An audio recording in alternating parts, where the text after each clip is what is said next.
Nico Collins will be the top wide receiver scorer in week one. We did get into our week one wide receiver fantasy rankings on today's episode of Locked On Fantasy Football.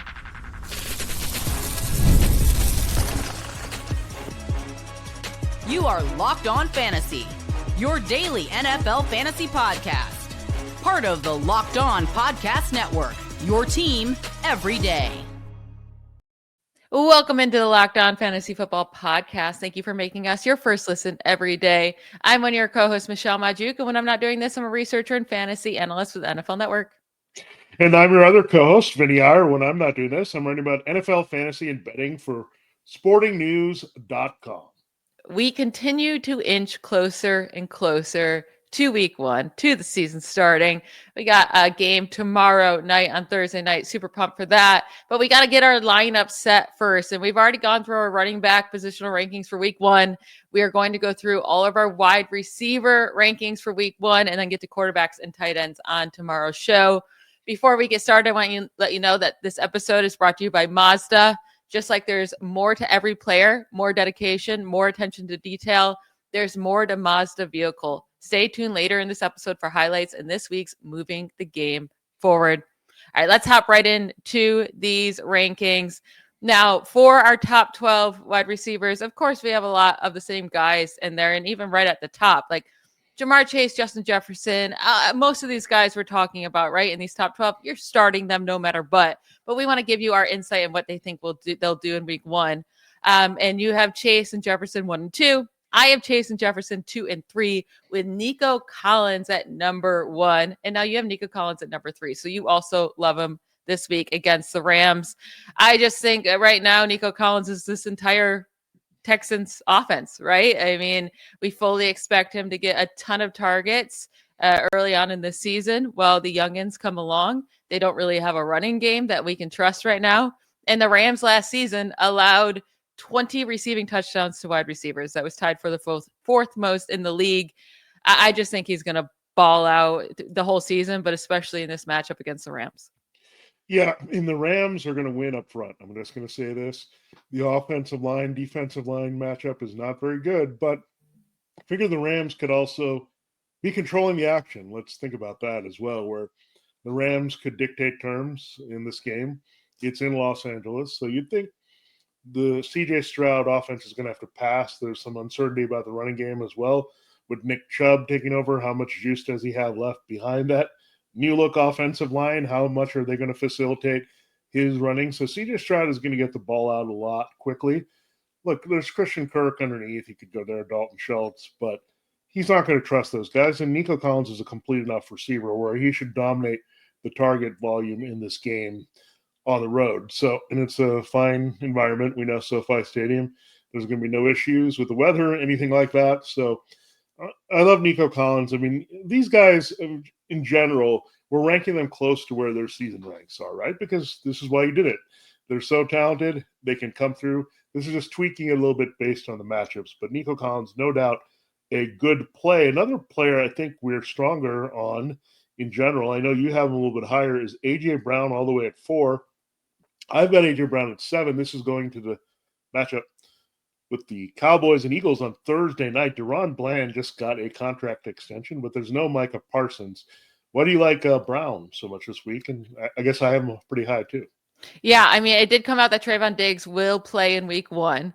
So that was uncertain at first. Obviously, it would have felt better if Diggs wasn't playing, but at the same time, Diggs can allow a lot of receiving yards, right? Like he likes to make those risky plays and come down with big interceptions, but you can get plenty of yards and touchdowns on Diggs. And then also he could be limited, but the Cowboys already last year were the second worst defense in the league, right? Just overall. And now they don't have Parsons. So we'll see if they can improve without him. I don't expect it to be as bad as last year, but still. And then they allowed the 7th most fantasy points to wide receivers. Also, A.J. Brown just balls out in week one. Since joining the Eagles, I mean, his week one performances have been 10 for 155. 5 for 119 and 1, and then 7 for 79. But 20 fantasy points, over 20 fantasy points in 2 of the 3 week ones with the Eagles. I just think he's going to be ready for this game, and he says he's good to go, that he's been dealing with a hamstring injury. He said no worries there. He'll be out there. So I feel very confident in him. Yeah, I mean, he's a baller, and especially when it's in a game like this where you'd expect them to control the action. I mean, look, the Cowboys are hoping for the young pass rushers to come through, but it's a tough assignment against the Eagles. Tackles Jordan Mailata and Lane Johnson, right? Extremely hard matchup on the edge for those guys. So you'd think they'll keep Jalen Hurts clean in this game. I think they'll want to stretch the field early to take the lead here before they turn it over to the running game with Saquon Barkley and Jalen Hurts. So A.J. Brown, look, if they play any type of zone, he's going to kill it. Sometimes they double team, but I don't see that as well because you got to worry about Devonta Smith, and you do have Diggs and Bland. So if he doesn't get the double team, you feel really good about A.J. Brown. A lot of games that it's one of those games for A.J. Brown. You could easily see a couple of touchdowns for him to potentially be the leading wide receiver of the week. Yeah, absolutely. Now, this is where we get a little bit different. So our top four, very much on par. I mean, we're similar there. You do have Malik Neighbors at number 4. I have him at 7, right? We're excited for Neighbors. We're excited for Brian Thomas Jr. You have Brian Thomas Jr. at 5. I have him at 8. Like, no worries there. Obviously, you're plugging in CeeDee Lamb. We do have him. I have him at wide receiver 6, 11. We've been a little bit lower on Lamb this offseason anyways, but he should still have a fine game there. Now, one guy, though, that we are different on is that my wide receiver 5 this week is Drake London. You have him down at wide receiver 12, and wide receiver 12 fits more with like our rankings for him full season. Yeah. And I definitely am lower on him for full season, but not in this matchup against the Buccaneers. For whatever reason, he always destroys the Buccaneers at home. The 3 of his biggest games in his career have been against the Buccaneers at home. He's had 5 games with over 120 receiving yards, and 3 of those came against the Bucs at home. But those home games, 27 fantasy points, 24 fantasy points, 15. And this isn't half PPR. Darnell Mooney, I mean, it's very confusing right now with what's going on with him with his injury, but I would be shocked if he plays week 1. We saw in week 18 last year with Michael Penix Jr. without Darnell Mooney there, he got 18 targets. So I expect him to be heavily utilized against this bad Buccaneers secondary, and I expect a huge game out of him. Yeah, I mean, Drake London, he's a guy that I don't really love the player, Drake London. This is the hardest thing that I wrap myself around here, that I'm just not loving Drake London, his skill set, whatever. He's big and he's strong, whatever, but he doesn't always consistently come through, right? He's very inconsistent. We saw that. He had the 2 bigger 100-yard games at the end of last season, including that big week 18. I get it. Everyone's excited about the connection with him and Michael Penix. Another guy that also does well against the Buccaneers is, believe it or not, Kyle Pitts. Yeah, we'll be talking about that tomorrow too. Yeah, so a hint of the tight end show there for you. But yeah, I can't put Drake London above. I mean, I got some heavy hitters above him. I got Amon-Ra St. Brown, T. Higgins, Mike Evans, CeeDee Lamb. These are the guys in between A.J. Brown and the spot. So it's not like he's a slouch. He's still firmly in my wide receiver 1 must play. I just want to cool it off just a little bit because I don't think he could have a game much like he had in week 18. I don't think he'll ever have a game like he had in week 18 last season. Yeah, and now the one other guy you have in your top 10 that I don't is T. Higgins, but I love him. You put him in your lineup at Cleveland. The Browns struggled against fantasy wide receivers last year, allowing the 4th most points, allowed a ton of touchdowns. We know T. Higgins can score a ton of touchdowns. If T. Higgins is healthy, Joe Burrow's healthy, he's in your lineup, but you did get him into your top 10. So both Jamar Chase is your number 1 and Higgins is your number 9. So you expect a big week out of that offense and from Joe Burrow. And then I just want to hit on here the Rams wide receivers, because you have them both ranked inside your top 15, and so do I. You're a little bit higher on Puka than I am. You have Puka at number 6. I have Puka at number 10. Adams, I'm a little bit higher. I have at 13. You have at 15.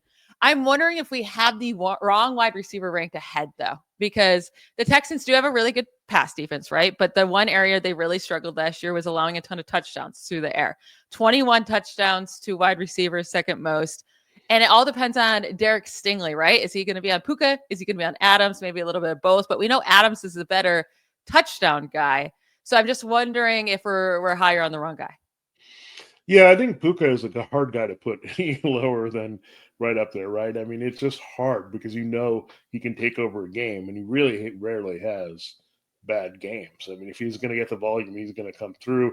I think, again, that's what the whole thing, right? Adams might have the touchdowns to pull him up a little bit, where Puka will have to do it more with yards and catches potentially. I mean, he's just not been a big touchdown scorer so far. But again, that could change as well if you have to draw attention to Adams now all of a sudden, who's a prolific touchdown scorer. We know that. So we'll see. It might come down to who gets the 6, and that's the big difference. And I think that's kind of how I rank as well. Is like I give everyone a bit of a chance to score. And if you have a chance to score, you're going to be higher, a little bit higher than if you were kind of in a spot where you're going to have to do it the other way. Because again, you get the cheapies. Like a touchdown is 3 catches, a touchdown is 60 yards.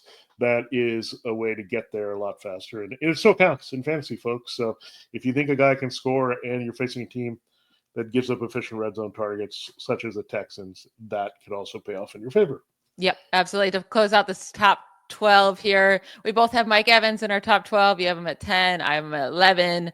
And then I fit in Jackson Smith and Jigman to my top 12. You did not, but he's 12 for me exactly. 17. You're playing him. You should get a lot of targets against the 49ers.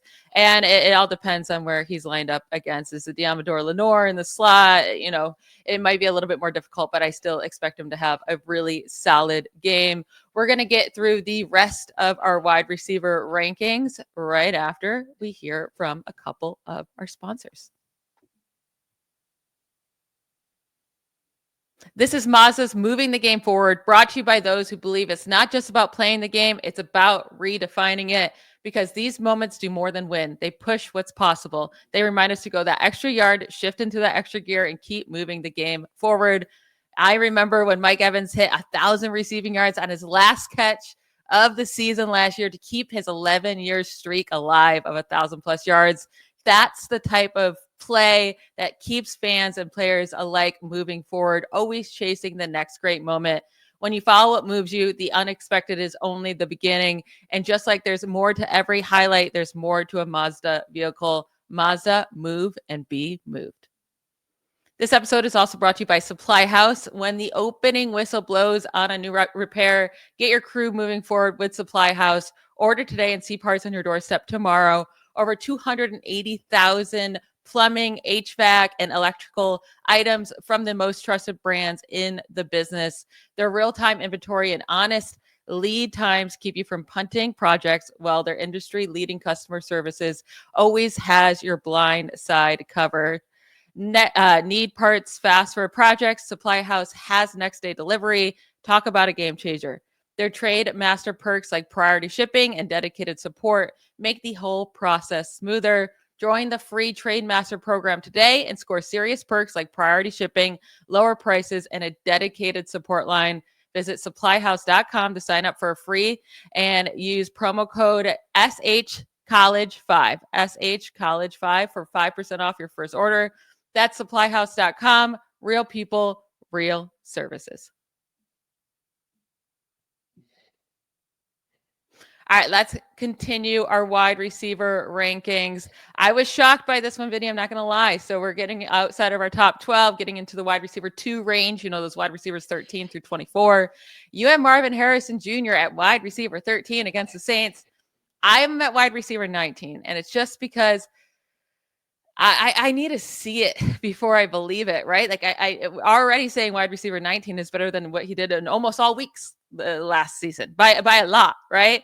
So I'm not willing to put him up ahead of that until I actually see his improvement. I see this offense improve. But the Saints are, I mean, it's a nice matchup. Don't get me wrong. They should be able to beat up on this defense, but I'm just worried. Yeah, I think just like last year, if you remember, we were excited about his debut, and he actually came through in that debut in week 1. I think this is kind of rookie year part 2 in a way where he was disappointed with his production. I think they'll want to make sure they get him the ball early to get him involved and get him just into the flow of the game a little bit more, because they could forget about him. There's a lot of games where they didn't target him enough. I think that's going to be an overcorrection they make this year. And overcorrection is always good because we know where they're going in fantasy a little bit. So this secondary is just roastable all over the field.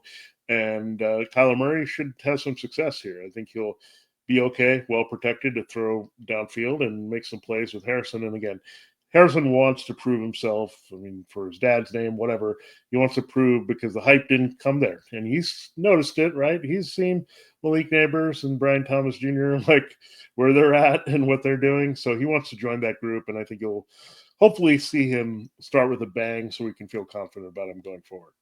And now moving through the rest of our top 15 here, we already said we agreed pretty much on T. Higgins, right? I have him at 15. You had him at 10. Devontae Adams, we talked about. I have him at 13. You have him at 15. Ladd McConkey, he's both of our wide receiver 14s. He's a good play this week. And then Tyreek Hill, we're pretty similar on 2 when you just get outside of the top 15. He's your wide receiver 16. He's my wide receiver 17. But right in this range is where we start to see some big differences between us. Particularly, I'm much higher on Jerry Jeudy and Emeka Egbuka than you are. I have Jeudy at 16 against the Bengals and Egbuka at wide receiver 18 against the Falcons. Well, you have them much lower. Jeudy, you have wide receiver 27, and Egbuka, you have wide receiver 34.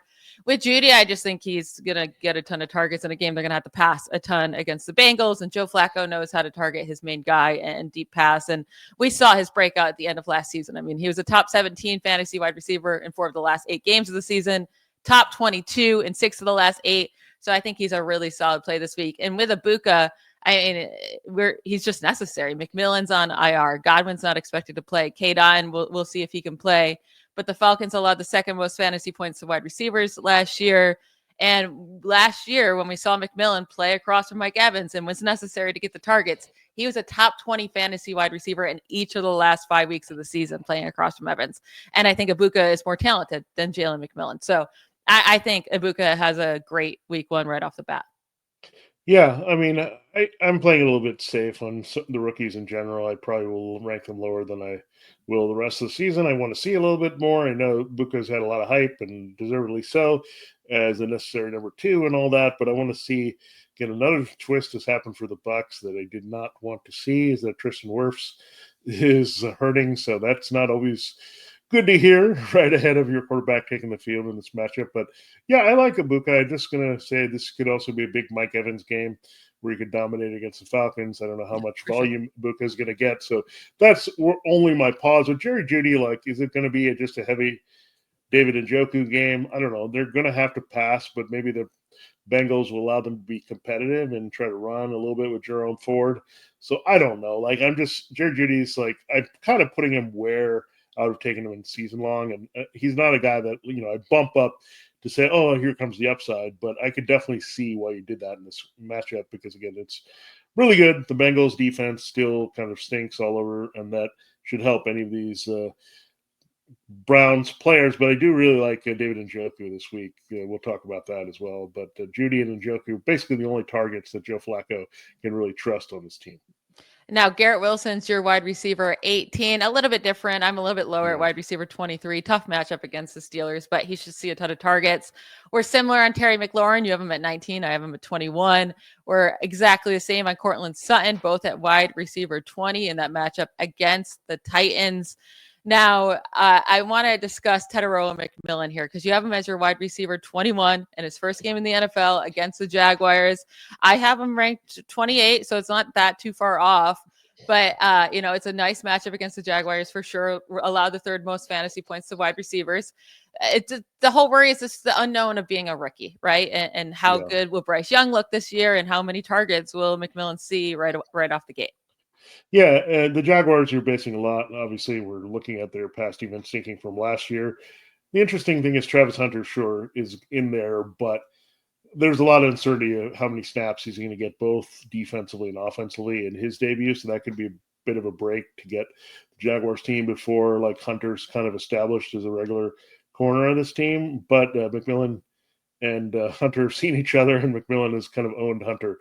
So something to look at as well. So I wouldn't worry too much about that. Like, I mean, this is actually a really good matchup for him because he knows this player's tendencies from college, and he's had success against him. So, again, I would bump, if it was a veteran, I would probably bump him up to like 15, 16. But rookie, again, we want to see what Bryce Young does. I mean, the front end of it is just as important as the back end here. But I'm excited. I think McMillan, again, if you're aggressive to go get him in drafts, use him and feel confident about him this week. And look, he's going to be a wide receiver 2 for you. Hopefully he can get into the wide receiver 1 conversation at some point with his production. To close out our top 24 here, I have Xavier Worthy at 22. He's going to be needed in that offense without Rashee Rice. A tougher matchup against the Chargers defense. You have him at 26. I already brought up Garrett Wilson, who's my wide receiver 23. DJ Moore, we're very close on. You have him at 23. I have him at 24. And then you have DK Metcalf at 24 to close out your top 24 rankings with Devonta Smith in there as well at 22. I have Devonta Smith at wide receiver 29. It's just inconsistencies with Devonta Smith and how much I think they'll need him in this matchup and how well I think A.J. Brown will do. That's why I have him push down a little bit more. We are going to get through the rest of our wide receiver rankings, guys. Your wide receiver 3s maybe that you plug in, or flex spots that we're interested in playing this week, or guys we just don't like. We'll talk about all that right after a quick break.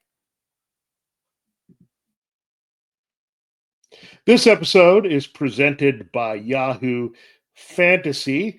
The NFL season is right around the corner, and you can feel the buzz. Fantasy football season is here. Yes, it is here. We're right there for what we need. And again, I have one more draft. I've had 2 drafts in a row on Yahoo Fantasy, and I got one more tonight. So I love it. Again, it's so familiar to me. I've been a veteran playing on there for so many years. And whether you're a veteran like me, or you are just getting into fantasy football and you're getting into leagues and trying to find the best one that's for you, maybe you want to join a public league, all that good stuff, Yahoo Fantasy is there for you. Everyone's researching, drafting, building their championship squads at the last minute. If you haven't joined a league, now is the time. It's all happening on Yahoo Fantasy. I'm playing on several leagues, as I mentioned, with everything kicking off tomorrow night, September 4th. Find new ways to play. You can do things like a guillotine league that's new for you, where the lowest scoring team gets eliminated each week. You can play instantly with friends with a new draft for friends mode. And then you can try the classics head-to-head in a private league or join a public league, the easiest way to play. The NFL season kicks off September 4th, so don't wait.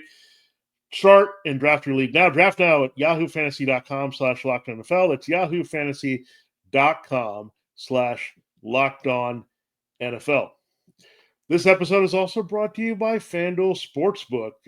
It's coming. Again, you want to get in the action. All those wagers are flying in for Cowboys, Eagles. Yep, everyone's excited to get back into regular season action.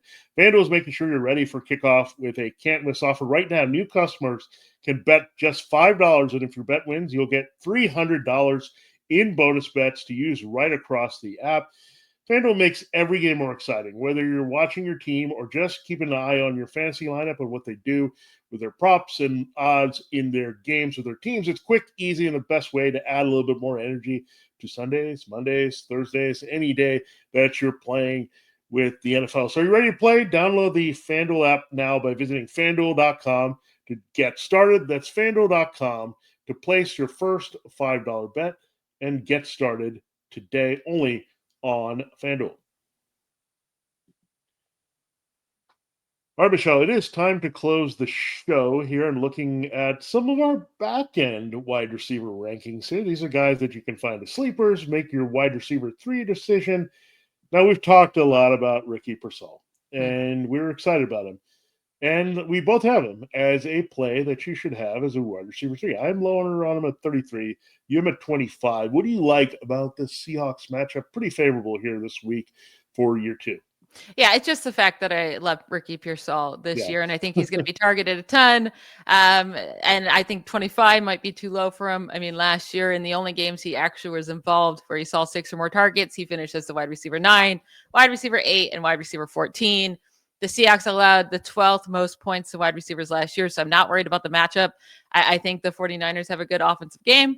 So I like Ricky Pearsall, and I personally probably think this is too low, but a lot of the guys ahead of him are just bigger names that you feel a little bit more confident in their usage. Now, moving past Ricky Pearsall, we both have Jameson Williams right there at the same. You have him at 25. I have him at 26. He always has that chance to have that big play ability. Now, I was surprised that I had Chris Olave ranked higher than I imagined, right? I have him at wide receiver 27. He was buried in my season-long ranks, and he still will stay there. But in this matchup against the Cardinals, it's not a scary one, right? I do think the Cardinals will be able to put up points against the Saints. And is like a big part of being scared about Olave this year is the concussion history. He has a concussion. He's out for a month or two, right? But as long as he's healthy, I think Spencer Rattler is going to stink. But the one game he played with Spencer Rattler last year, he had 14 targets, 8 receptions, 107 yards. So I do expect him to be peppered with targets, and I don't expect him to be efficient. But if you're going to see that many targets, I got to have you ranked as a top 30 guy. Yeah, I mean, Chris Olave, and I think the Cardinals are a sneaky, tough defensive matchup. I'll just say this for the Saints and Spencer Rattler and what they're doing. So, again, I'm just probably going to be down in general on all things Saints. They're not involving Alvin Kamara this season. I think going to be a lot of checkdowns. Alvin Kamara, the Cardinals can probably get after it a little bit. The Saints are a little bit better on the inside than they're on the outside. So I'm a little bit worried about the pass rush kind of getting to Rattler in his face and doing that and maybe containing the things that are coming on the back end. I just want to wait and see with Chris Olave. I wasn't excited to wanting him on any team or drafting him. I just didn't want to be attached to the Saints as much as possible. So we'll see how it plays out. Hopefully it'll inspire some confidence that he's more playable. I am just outside the wide receiver threes. You have him in the late wide receiver threes. So that'll be interesting to see exactly what we get from the Saints offense. Yeah, now I'm going to have some questions for you for different guys that you might have to choose from. So I'm going to ask George Pickens against the Eagles or Rome Odunze against the Vikings. Both are those big play guys. They don't need a ton of targets, but Rome Odunze has a much easier matchup in terms of what they did last year. The Vikings allowed the most fantasy points to wide receivers last year. Eagles 6 fewest. The Eagles' young secondary looked so good last year. But Pickens feels much safer to get the targets, though, right? Because it's after CeeDee Lamb, it should be Pickens. With Odunze, you don't know that order of targets in that Bears offense. So if you had to pick one, which side are you going with for week 1? Yeah, it's barely Pickens over Odunze for me. I mean, Pickens, the only reason he might be there is I know exactly what I think they're going to do with him, right? Trying to stretch the field outside off CeeDee Lamb. Now they do have Quinion Mitchell there is pretty good in coverage. We know that. Cooper DeJean, however, could funnel a few things inside if Lamb is in the slot, or you could have Lamb outside and you could see some of Mitchell. They're pretty weak at that other corner. We know that. So, and they're trying to figure out safety with Sidney Brown. So that could also open it up for big plays in garbage time for Pickens against the Eagles. So I think that's where I'm leaning. And again, he's like the exciting toy. They're going to try to force the ball to him with Dak Prescott at some point. Udunze, I don't know what Ben Johnson has up his sleeve yet. I really don't know how it's going to play out between him and Luther Burden and DJ Moore and the tight ends. I want to see this a little bit. So I'm a little bit warier on the Bears until I get some evidence here. And that's a Monday night game as well. Yeah, they are definitely close. I have Pickens 31, Odunze 33. You have Pickens 28, Odunze 31. I think both are playable, but both are definitely risky for sure. And more Pickens is risky because of the matchup, and Odunze is just risky because you don't know exactly how he's going to be utilized. But both are good, high upside plays. Now we have 2 rookies that could have a big impact on their team immediately. Matthew Golden against the Lions or Travis Hunter against the Panthers. If you had to play one of these rookies, which would you go with? It does feel like Golden should see a great amount of targets with all the injuries right now with the Packers offense. Yeah, this sounds like a question straight out of K-pop Demon Hunters because these names are just related to that show. Your parents, you know what I'm talking about. But Golden versus Hunter here. Again, 2 rookies. Man, this is hard. Even limited snaps, I think the Jaguars are so excited to roll out Hunter in some way. They were so giddy when they got him. They're going to say, hey, we're going to get him going, right? Where Golden needs some things to break a little bit. So rookie with Golden, I'm going to pump the brakes there. But I just think the other way you look at here, look, I think Hunter, again, is a special talent. They need to get him on the field. This Panthers secondary stinks. So he doesn't need a lot of targets to make some plays and make some big plays. The Lions can be tricky. I think they're going to be trickier overall as a pass defense. So I think they can also contain the big plays. So Hunter, for me, easily over Golden. It's not easily for me. I'm fine with taking a shot on either of these guys. I do think Golden needs to be necessary in this offense in week 1 to beat the Lions. I slightly lean Golden, actually, but I could see either of these guys completely disappearing in week 1 or having huge games. It's a risk either way you go, but I slightly lean Golden there. And now I'm going to end today's episode on two old men, Stefon Diggs against the Raiders or Calvin Ridley against the Broncos. Like, are we going to trust Diggs coming off that ACL tear? And then with Ridley against that Broncos defense, is he going to see a ton of Pat Surtain? Or, they did draft a corner in the first round. So even if Surtain's not on him on a play, will Jahdae Barron, the rookie, be on him and do well? And with Cam Ward in his first game, which side are you going here, Diggs or Calvin Ridley? Yeah, I don't love Ridley at all this week. Again, they can move around Surtain. That's one concern. The other concern is Cam Ward could be really under siege and not get a lot done. And I could see the Broncos kind of dominating the game defensively, to be honest, except for like checkdowns to Tony Pollard and running it earlier in the game. So that's my concern with that matchup. And we'll see. I mean, Surtain can shadow. He doesn't have to shadow. We'll see how it plays out. But I like Diggs. I think the Raiders secondary much more vulnerable at this stage. So again, another new toy. This is for the older ones. We had the rookies. This is for the older guys out there to figure it out. But I do like Diggs. I think they're going to roll him out, use him. They need him for Drake May. It's a good kind of a test game, right? Like you're playing the Raiders. You can see what all you can do with the Josh McDaniels offense here with Drake May. So I like the quarterback situation there. I like May targeting Diggs. I'm going to go away from the other side of this and say Diggs over Ridley for sure. I think that's all very fair. That will be it for today's episode. I want to thank you all for making Locked On Fantasy Football your first listen today. For your second listen, check out the Locked On NFL season previews on Locked On NFL. Every division winner, breakout stars, and Super Bowl contender, an 8-episode series with everything you need to know about the NFL season. Find Locked On NFL on YouTube or wherever you listen to podcasts, part of the Locked On Podcast Network, your team every day. We'll be back tomorrow with our quarterback and tight end rankings, so don't miss that episode. We'll talk to you then. Bye, y'all.